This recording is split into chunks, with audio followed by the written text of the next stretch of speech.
To तालीम medical academy. इस lecture में हम लोग कैल्शियम चैनल ब्लॉकर को डिस्कस करेंगे। देखिए, calcium channel blockers are those drug which are used to decrease the blood pressure. इसका मतलब ये हुआ कि कैल्शियम चैनल ब्लॉकर्स वो ड्रग्स होती हैं जो ब्लड प्रेशर को डिक्रीज कर देती हैं। अब हम लोग कैल्शियम चैनल ब्लॉकर के क्लासिफिकेशन को डिस्कस करेंगे।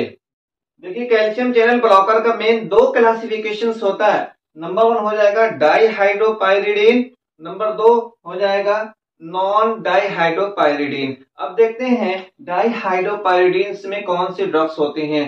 देखिए, डाईहाइड्रोपाइरिडीन में एमिलोडिपिन, फेलोडिपिन, निकॉर्डिपिन, नेमोडिपिन, ठीक है ना। अब हम लोग देखते हैं नॉन डाईहाइड्रोपाइरिडीन्स में कौन कौन सी ड्रग्स होती हैं। देखिए, नॉन डाईहाइड्रोपाइरिडीन्स में मेनली दो ड्रग्स होती है।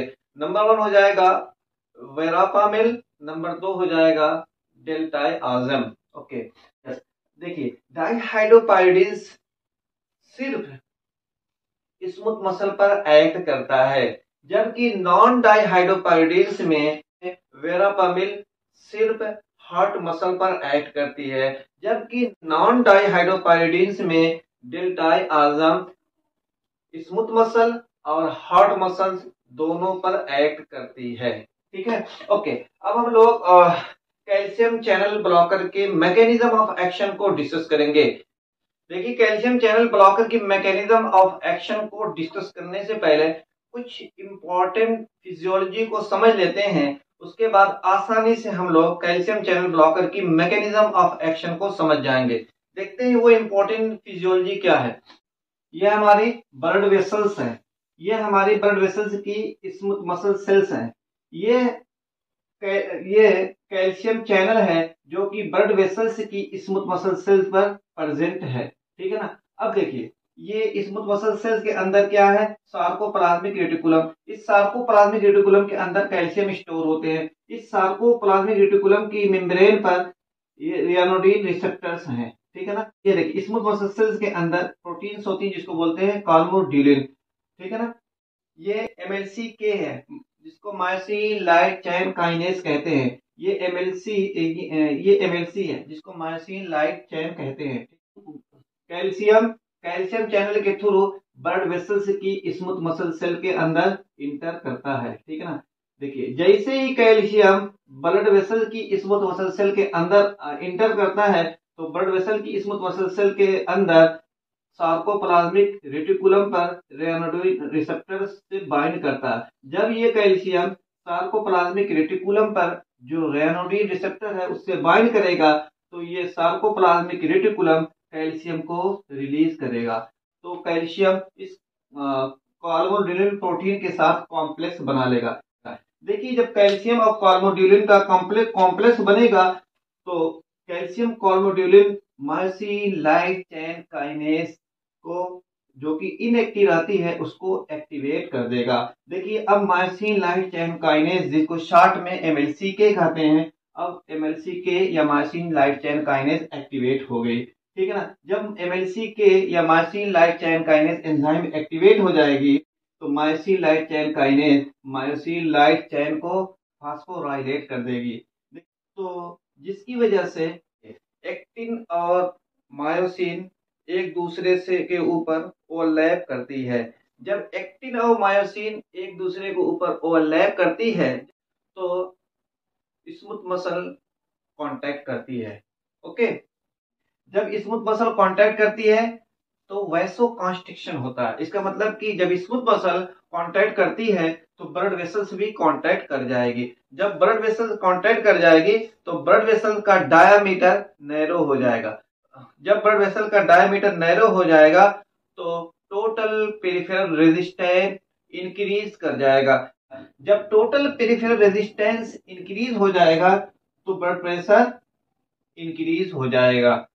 ओके, अब हम लोग कैल्शियम चैनल ब्लॉकर की मैकेनिज्म ऑफ एक्शन को डिस्कस करेंगे। देखिए, कैल्शियम चैनल ब्लॉकर्स इस कैल्शियम चैनल को ब्लॉक कर देता है। जब कैल्शियम चैनल ब्लॉक हो जाएगा, कैल्शियम ब्लड वेसल की स्मूथ मसल सेल के अंदर नहीं आएगा। जब कैल्शियम ब्लड वेसल की स्मूथ मसल सेल के अंदर नहीं आएगा तो रेयानोडिन रिसेप्टर जो कि सार्कोप्लाज्मिक रेटिकुलम पर होते हैं वो एक्टिवेट नहीं होंगे। जब रेयानोडिन रिसेप्टर एक्टिवेट नहीं होंगे तो जो कैल्शियम स्टोर है सार्कोप्लाज्मिक रेटिकुलम के अंदर वो कैल्शियम रिलीज नहीं हो पाएंगे। जब ये कैल्शियम रिलीज नहीं हो पाएंगे ब्लड वेसल की स्मूथ मसल सेल के अंदर तो कैल्शियम कॉलमोड्यूलिन के साथ कॉम्प्लेक्स नहीं बना पाएगा। जब कैल्शियम कॉलमोड्यूलिन का कॉम्प्लेक्स नहीं बनेगा तो एमएलसी के एक्टिवेट नहीं हो पाएगी। जब एमएलसी के एक्टिवेट नहीं हो पाएगी तो एमएलसी का फास्फोराइलेशन नहीं हो पाएगा। जब एमएलसी का फास्फोराइलेशन नहीं हो पाएगा तो एक्टिन और मायोसिन की ओवरलैपिंग नहीं हो पाएगी।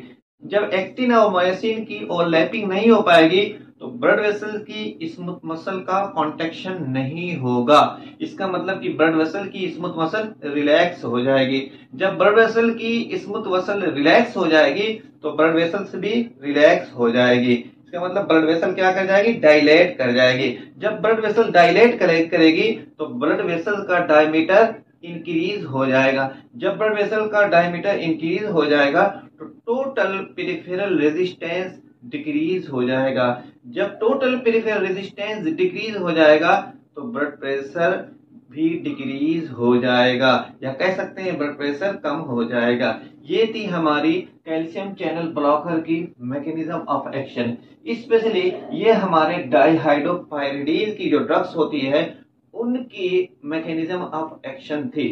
अब हम लोग नॉन डाइहाइड्रोपायरिडीन की मैकेनिज्म ऑफ एक्शन पढ़ेंगे, ठीक है ना।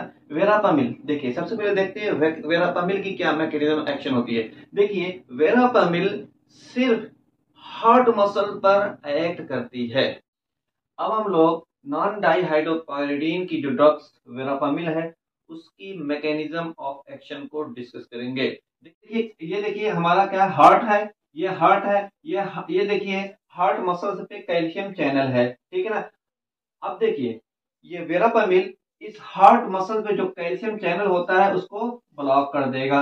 जब हार्ट मसल पर जो कैल्शियम चैनल है वो ब्लॉक हो जाएगा तो कैल्शियम की एंट्री हार्ट मसल्स के अंदर नहीं हो पाएगी।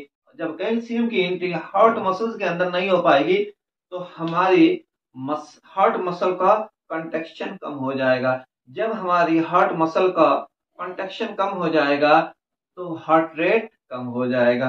ओके, इसके साथ साथ वेरापामिल क्या करता है, ये हमारी एसए नोड है, ये हमारी एवी नोड है, ठीक है ना। एसए नोड को पेस मेकर सेल भी कहते हैं। तो वेरापामिल क्या करता है, ये एसए नोड और एवी नोड को डिप्रेस कर देता है। जब एसए नोड और एवी नोड डिप्रेस हो जाएगी तो हमारी हार्ट का कंट्रैक्शन कम हो जाएगा या कंडक्शन वेलोसिटी भी डिक्रीज हो जाएगी।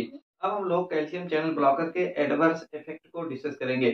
देखिए नंबर 1 कैल्शियम चैनल ब्लॉकर का क्या एडवर्स इफेक्ट है। Number 1 hypotension. क्यों? क्योंकि कैल्शियम चैनल ब्लड प्रेशर को कम होगा, जब ब्लड प्रेशर कम होगा तो हाइपोटेंशन होता है।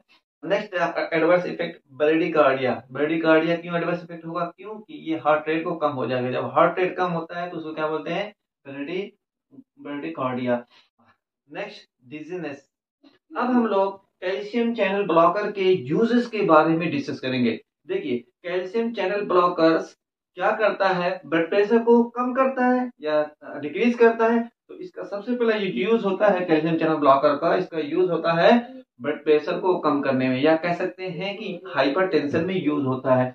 दूसरा देखिए मैंने बताया था कि कैल्शियम चैनल क्या करता है, ये हार्ट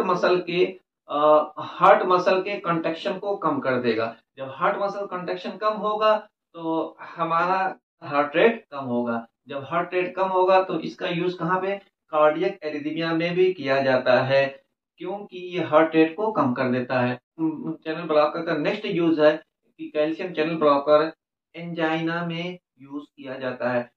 देखिए कैल्शियम चैनल ब्लॉकर क्या करता है, कैल्शियम चैनल को ब्लॉक कर देता है तो हार्ट का जो वर्कलोड है कम हो जाता है। जब हार्ट का वर्कलोड कम हो जाएगा तो हार्ट मसल को ऑक्सीजन की डिमांड कम हो जाती है।